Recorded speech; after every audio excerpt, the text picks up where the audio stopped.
Boss, Toyota Hiace, palabas-labas yung check engine. Ayun mga boss, tinakbo na itong sasakyan ni boss is 113k mileage.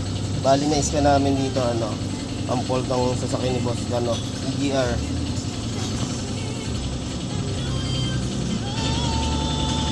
E0400 exhaust gas recirculation. Yan. Okay mga boss, lilinisin natin tong pinaka EGR ni boss kasama intake manifold at combustion. Sinabay na rin tong kasi may leak na valve cover gasket at yung mga o-ring natin dyan sa mga fuel line. Ayun. Okay, umpisa natin mga boss. Mga boss, tignan natin bakit nag-check engine kung madumi ba. Madumi na rin. Ito yung ating intake manifold. Yan o. Tapos EGR. Ayan. Madumi. May makapal sa loob, Tingnan natin bakit gano'n. May makapal na din sa loob, Bubuo pala. Bubuo ang carbon, boss. Kaya pala, Tingnan natin yung combustion. Sakto lang ang dumi. Ayan, pati valve cover papalitan na namin kasi nga may leak. Ayan, Ayan, ito may mga o-ring to mga boss,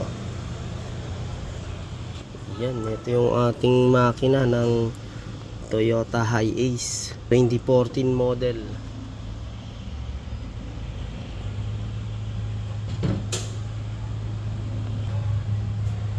So yan na, linis na Boss, intake manifold, linis.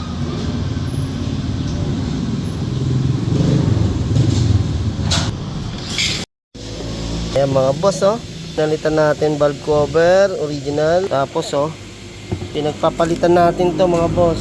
Ayan, mga oil seal. Ito yung bago mga boss, lambot. Pinagpalitan. Pagmumula ng leak yan mga boss, kaya sinasabay na natin sa valve cover gasket. Ito na yung bagong apat natin, Ito, valve cover gasket, gasket holder. Ayan yan boss, gasket holder. Yung apat. Seal nozzle holder.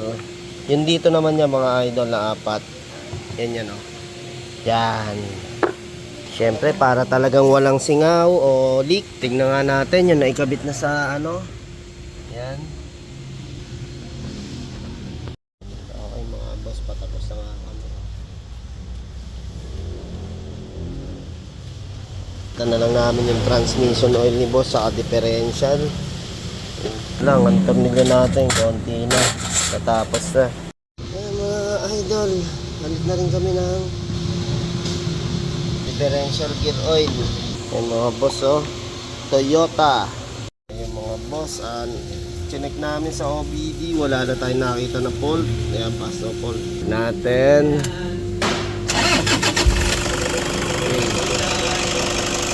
Wala namang fault.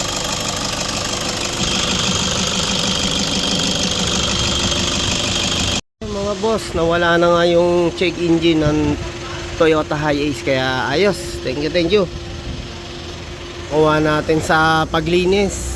Tapos may nakita rin tayo kay Idol na lamat sa mga gantong hose, kaya may pinalitan tayo na isa. Thank you.